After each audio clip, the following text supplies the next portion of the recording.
Hey everyone, and welcome to the Sunny Go One Piece podcast. On this episode, we're going to be getting into episodes 683 through 685, which will cover manga chapters 748 and 749, as well as one page from 750. And yeah, with more and more chaos ensuing in Dressrosa, many of the gladiators from the Colosseum are beginning to make their way into the fight as well, joining Luffy. Alright, so synopsis. Now that the Birdcage and Doflamingo Stars bounty hunting game is in full swing, it's all-out chaos everywhere, but among all that, the gladiators from the Corrida Colosseum begin to seek out Luffy in order to offer their help for being indebted to him and Usopp for saving them from sugar. And quickly, Luffy and Zoro have amassed a small army of very powerful fighters to get past the giant stone golem, Pica, on their way to take down Doflamingo. Alright, so differences. So, my goodness, there are a lot of differences. Probably this is the most differences that I'm probably going to cover. Well, no, there might be even some episodes with more, but there's a lot in this. As you can tell, it only adapts 2 chapters, if that. And so, yeah, it adds a lot of fillers. So here we go. So, and these aren't even like all of them. These are more of the bigger ones. I left out a lot of the smaller ones. So the anime extends and adds to Luffy and Fujitora's confrontations by having a mini clash, which is not present in the manga.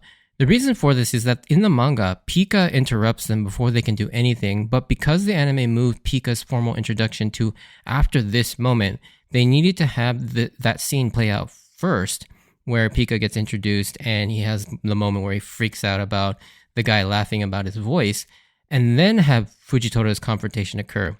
And as I mentioned in the last podcast episode, the scene with Doflamingo addressing his crew was cut in half, and the portion where we learn about Pica's true voice was moved till this episode, whereas in the manga, it was one continuous scene when we got to see all of that happen before Fujitora confronts Luffy. Additionally, later on, they also show Zoro clashing swords with Fujitora too.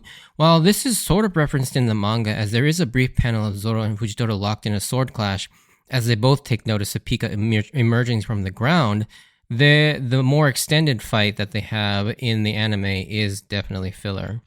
The scene where Usopp and Robin and rest of them are all running in the Colosseum, there's a couple extra moments of Hack and Bartolomeo holding the random guys off, whereas in the manga you only see them kind of stopping, but not actually performing any attacks. They're like preparing to block them, but we don't actually get to see them do anything. There is also an added scene where we see Robin actually using Spider Net to make the ladder up into the palace. In the manga, we don't actually see this. And it's not for another 3 chapters do we actually see what is happening with this group where Robin has already made the Spider Net and they're just about done climbing up it. And this is that page in chapter 750 that's referenced towards the end of this set of episodes.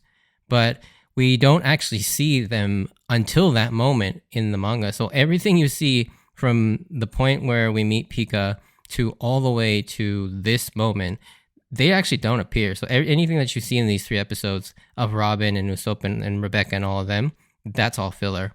Something similar also takes place with the following scene with Viola searching for Law's key with her powers.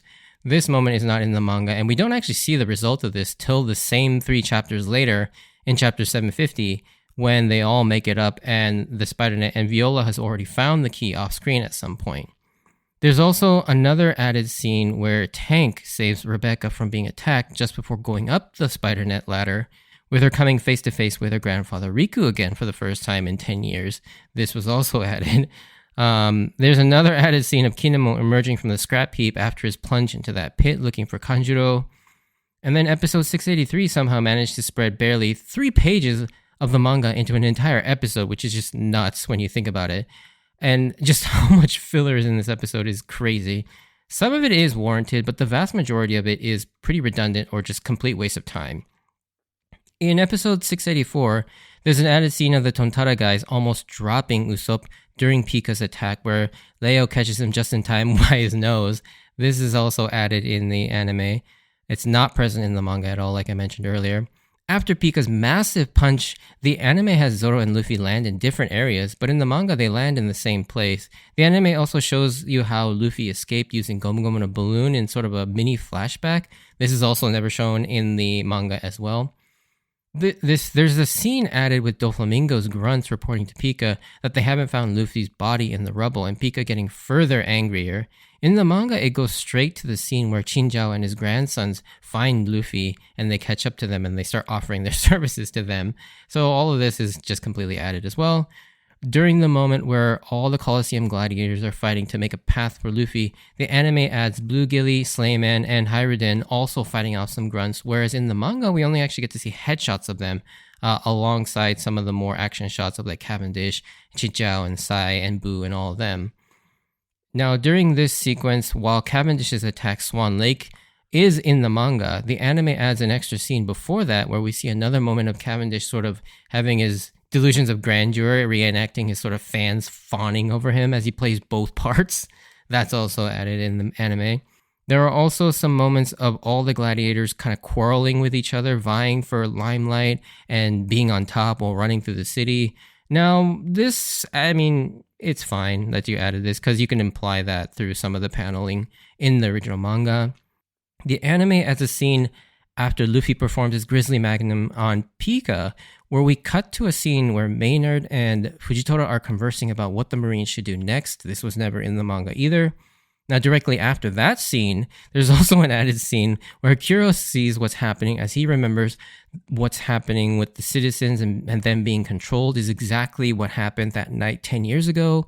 This scene is completely absent in the manga, although a very similar scene does occur in the manga about probably, I think it's in the next episode after this set.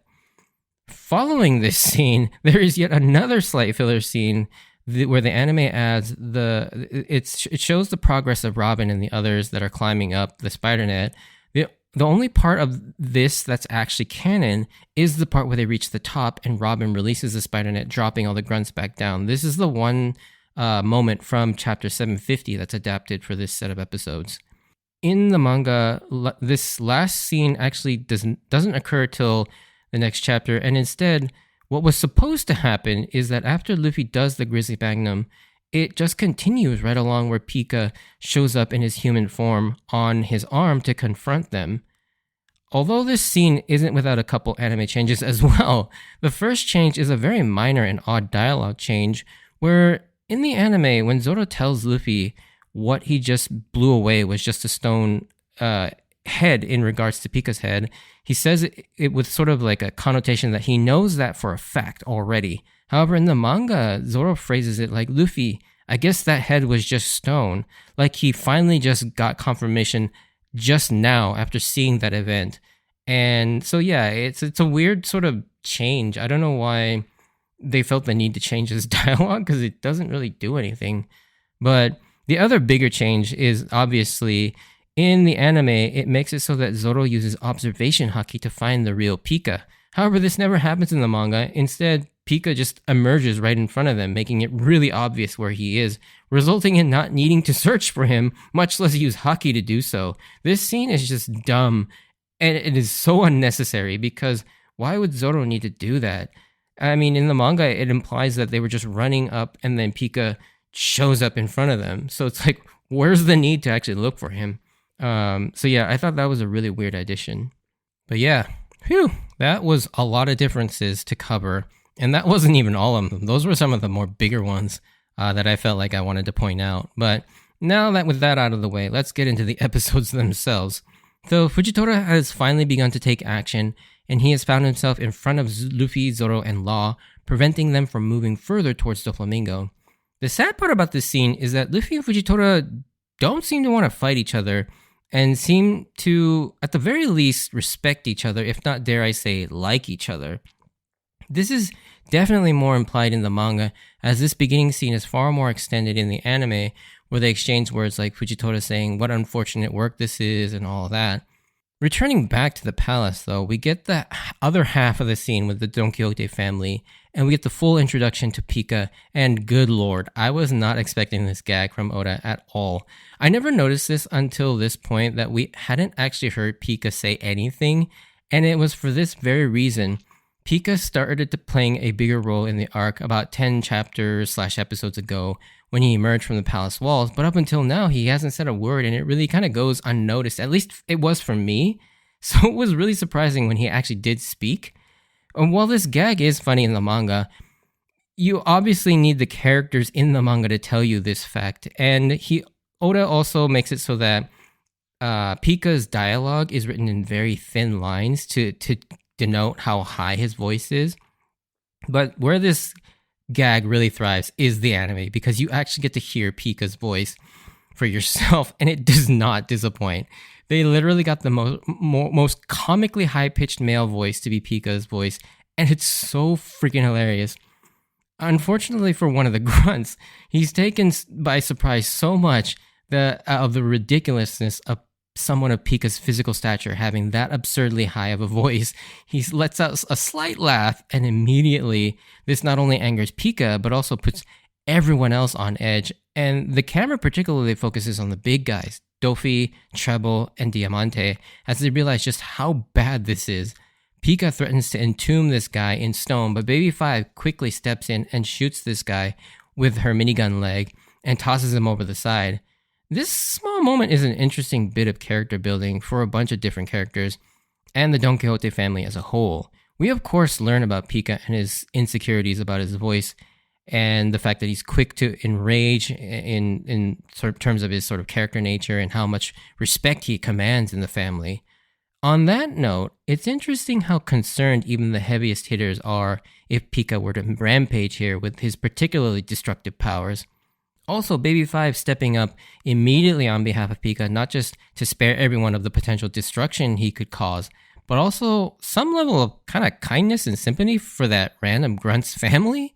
Although she basically murders him, he was going to die anyways. She just at least makes it so that his family would be able to have something to properly bury this guy and have a funeral, which I thought was a very interesting detail for Oda to add, since it seems so random and unnecessary to go into that level of character building for a character Baby 5's level. But of course, Oda always has a meticulous reason for why he does things like this, so it's definitely worth keeping an eye on to see why he did this. Lastly, this moment paired with the rest of the scene from the last episode also shows just what kind of crew and captain Doflamingo is, and this really begins to paint an interesting dynamic. Doflamingo divulges some information on his backstory for the first time, and it's just as grim and horrifying as you'd expect. And he goes on to tell his men that his mother died when he was 8 years old, and then he killed his father at 10, making me think maybe this is why he was an outcast from being a celestial dragon, because he committed patricide against his celestial dragon father. But who knows? At least that's what went through my head when I originally read this. But for how messed up Doflamingo is, he still cares very deeply for his crew, who he considers his family in a sort of perverted version of kind of Luffy's crew. This kind of explains why, despite his cruel and ruthless nature, he's uncharacteristically forgiving and kind to those in his direct family in his crew. And with that, Pica makes his way to the battlefield and comes out of the ground in this enormous rock formation towering over everyone and everything, and even some places blotting out the sun. He looks even bigger than most giants we've seen up till now, and he looks even bigger than the ancient giant Oars from Thriller Bark. This scene is really well done in the anime because it does give the right amount of build-up, seeing everyone, including people like Dellinger and Mach Weiss's shocked reaction, making it seem like even they've never seen Pica grow to this size in his stone form. And the music swells with this intimidatingness. Then we get one of the funniest moments in Dressrosa. The moment where, in this massive stone golem formation that's bigger than some small mountains, Pica begins to speak in his high-pitched voice. And Zoro's reaction to this is just pure fun, as they can't help but laugh, and completely undercutting Pica's intimidation factor. This moment was made for the anime.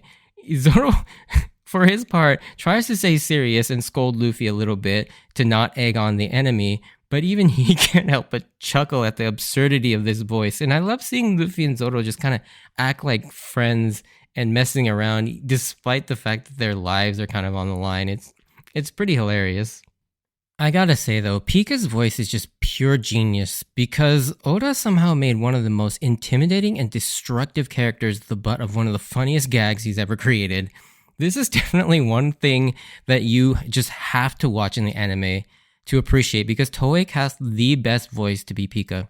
He's played by Yuji Mitsuya, who has an insane range when it comes to his performances. Obviously, this isn't his natural speaking voice, but he does it so well. You can really tell the range if you've ever watched the original Japanese version of Dragon Ball Z, as he plays both Gregory the Cricket, which is the cricket that Goku chases around with the hammer on King Kai's planet, but that one is definitely closer to Pica's voice, but he will eventually go on to play the Kaioshin or the Eastern Supreme Kai during the Buu arc, which is much closer to his natural speaking voice. So you can kind of hear both if you watch Dragon Ball Z. And I mean, every time Pica speaks in the anime, it's so damn funny. Like, he's saying and doing some of the most menacing and threatening things, but you have a hard time taking any of it seriously because of that high-pitched voice. It's so freaking funny. And yeah, I sometimes just... That's why it's so frustrating with the anime, because like the anime is so hard to watch because of the pacing and the animation quality. But man, Pica's voice is done so well, and there are a lot of other things that are done really well. And so it's like, do you subject yourself to this crazy, frustrating version of the anime just to hear and see some really cool things?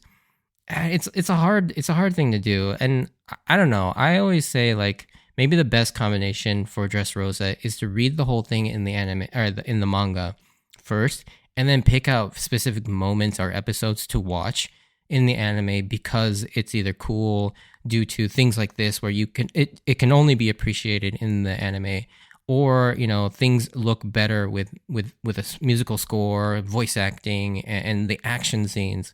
And so yeah, Dressrosa is a really difficult one, and I hope one day that they either go back and redo this arc like they did with the Fishman Island arc, or if whenever the Netflix The One Piece series ever gets to this point, I hope they do it right. I mean, who knows I mean, it's taken like 3 years to get through the East Blue, and we still haven't even seen a trailer for that. So who knows whether they'll if they ever get to Dressrosa or not. And if they do, it's probably going to take like 10 years at this rate.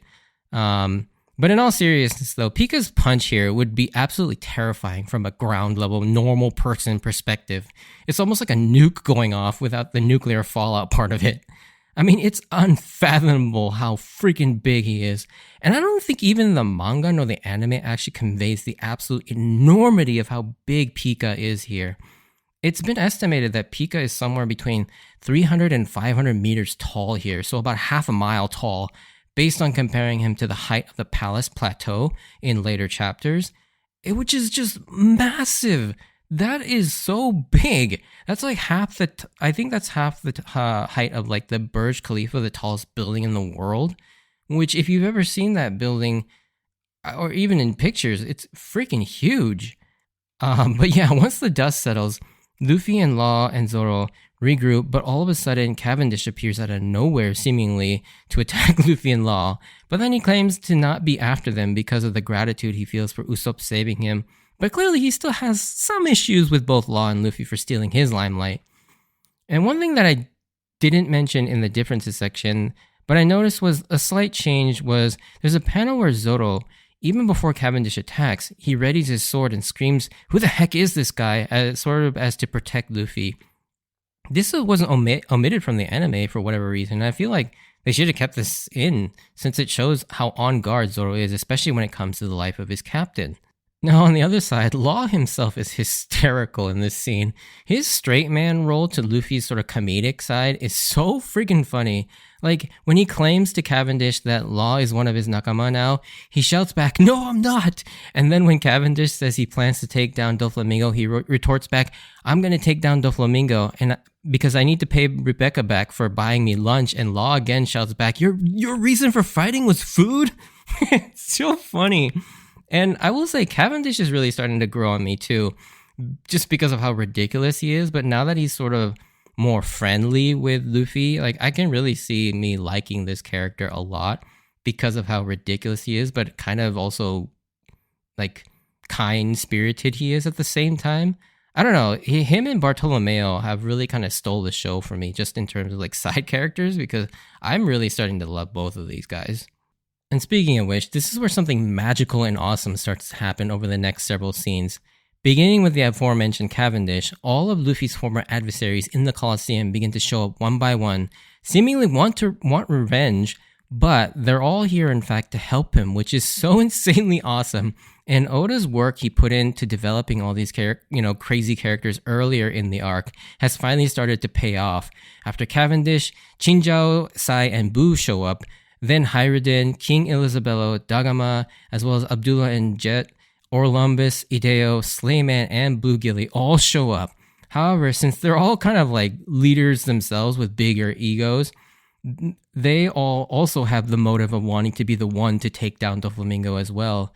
And even Ushi eventually shows up too, and by the time you get to that moment where you see all of them as a group charging down the road towards Doflamingo, with Luffy hilariously riding Ushi, it's such an amazing sight to see because it's yet again, just like Impel Down and Marineford, Luffy flexing his true superpower, the ability to draw in people to his cause through his charisma and sincerity.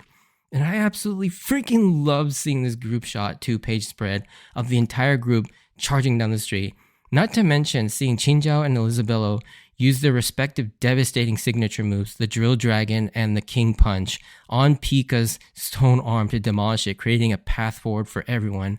Like, seeing these once formidable opponents now fighting on Luffy's side is exactly like Impel Down and Marineford, and I love it. I love these moments. Luffy, of course, is not in love with the idea though, as he wants to be the one to take down Doflamingo and doesn't want to hand that opportunity to anyone else. And this creates this funny dynamic where Luffy is annoyed that they're all showing him and his crew gratitude, but then the others are equally annoyed that Luffy isn't accepting that gratitude, creating this ever-escalating level of annoyed gratitude between the two groups. It's pretty funny. And one after another, they all showcase their abilities and continuously clear the way, but they still can't work together quite well as their egos are too big and they all want the spotlight and glory of taking down Doflamingo. However, as Pica attacks once again, they're all shocked to see that Luffy is a maniac. As the dust settles, they notice that he is now riding Ushi directly up Pica's stone arm. And while they haven't quite seeded their desire to let Luffy take point just yet, it's slowly becoming clearer to all of them that Luffy is a different kind of crazy. Like, he is absolutely nuts, and they can't quite compare with just how crazy he is. Not only that, but when Pica begins another attack on Luffy while he's on his arm, Luffy jumps up for a Gomu Gomu no Grizzly Magnum right to Pica's face, with Luffy's classic theme going full blast, which is a song that we honestly haven't heard in a while. And it always gets your blood pumping and the goosebumps going whenever you hear that song and Luffy does something really cool. And these two events combined, I think, really start to plant the idea in their mind that Straw Hat Luffy is just a complete different breed of crazy, even if they haven't quite accepted it just yet. Also, I think it's the cutest thing that Ushi is reunited with Luffy, and they both just seem to love it. Ushi especially just seems so happy being ridden by Luffy, and I think it's one of the cutest things ever. To close out these episodes, it ends with Pica finally revealing his human form to Luffy and Zoro in order to stop them from continuing to run up his arm, since he seems to have difficulty targeting them in his stone golem form because of just how big it is. It's also here that it's revealed that he is something of a swordsman as well, setting up his duel with Zoro for the foreseeable remainder of this conflict. Pica's devil fruit, the Ishi Ishi fruit, is such a unique and strange one. He can't transform into stone, but he can sink into it and travel through it. So even while he's in the stone, it almost acts like kind of Senor Pink's fruit that allows him to swim through just about anything. But for Pica, it's specifically just made for stone. And his body is technically still flesh and human. It's just hidden inside the stone. But it also seems like he can't just produce stone out of his body like, say, Galdino's wax with his, wax fruit. Or, the Dorodoro, fruit. Pica needs there to actually be stone, I think, seemingly, around him to control and or traverse through, which is a very unique paramecia fruit. Despite all that, this devil fruit is a force to be reckoned with, as its destructive capabilities is immense, as he basically controls the ground that everyone is on, and the whole earth is basically made of stone, so he technically could control all of that. It'd be interesting to see what the limitations of this fruit is. The Gurugura fruit is probably one of the few others that can inflict as much destruction on a wide scale as the Ishi fruit. So like Whitebeard, with his quake powers, it also seems to be like a natural counter to it as well. It'll be interesting to see how Zoro will deal with this fruit and how he'll eventually defeat Pica, because Pica is essentially just kind of seems to, anytime Zoro attacks or anyone attacks him, he just kind of disappears back into his like normal human sort of, and he just detaches himself from the stone. So yeah, it'll be interesting to see if he can either separate them or trap him inside the stone. Now, on a sillier note about Pica and his design, what is going on with his shoulders? Like, did he have some sort of a spiked pauldron implanted into each shoulder? Because that is clearly his skin, which is ouchie. But Oda does actually answer this in an SBS, and apparently it's ridiculously similar to how when you encase fruit in a mold of some sort and it grows into that mold. And the specific example Oda gives is square watermelons. So at an early age, apparently, during puberty, Pica has always worn these like shoulder guards that were shaped just like that. And his shoulders just kind of continued to grow into that mold, like until they were permanently shaped like that, which is just ridiculous. But yeah, like those spikes are his actual flesh, which is insane. And so yeah, that I found it really funny. Anyways, in closing, Luffy now has an army of formidable allies now fighting alongside him, but there are still many obstacles that stand in his way before he can get back to Doflamingo, the first of which is the enormous mountain that is Pica. It'll be interesting to see how he gets past them all in terms of Pica, as well as the other executives and all the people still bounty hunting them. And yeah, it'll be interesting to see how he gets back to the palace in the coming episodes.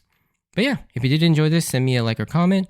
And if you want to join me on this journey of rewatching One Piece, please consider subscribing. Check out my Instagram at SunnyGo Podcast if you want updates of when I post new episodes, see some pictures of my manga collection, as well as my card collection.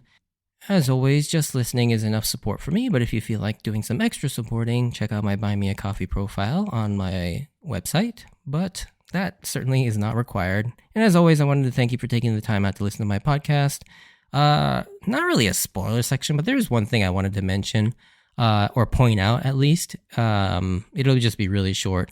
But if you're not interested in that, stay safe out there, and I hope to see you on the next episode. Bye.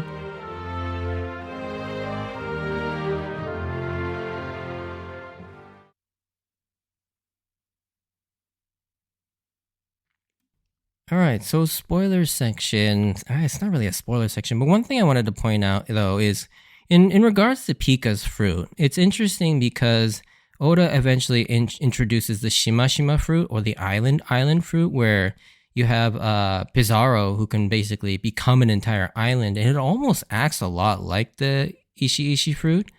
And yeah, the Shima fruit is basically a stronger version of the Ishi fruit. But it's like if the Shima fruit, the limit of that is an entire island, then I would assume that the limit to Pica's power is much smaller than that. So maybe, yeah, it is the size of like a city instead of an entire island. Or maybe, it'd be interesting to see what an awakened version of this fruit would be. Would it be able to basically take over larger areas? Would he be able to actually produce stone, or maybe even turn things that aren't stone into stone? It is interesting that Oda introduced the Shima fruit, but yeah, that's kind of the only thing I wanted to point out, because yeah, I brought up like what the limit is in the non-spoiler section, but we do kind of have a reference to that with the Shima fruit. So, and I think Oda has been on record saying that is one of the more upgraded versions, because there are certain fruits that are just stronger than other versions, like the Magu Magu is stronger than the Mera fruit and all that stuff. So yeah. But we'll see. Anyways, that's kind of all I really wanted to mention in the spoiler section. But thanks for sticking around if you did. If not, or I guess if you're here listening to this, you did stay. So yeah, hope to see you on the next episode. See ya.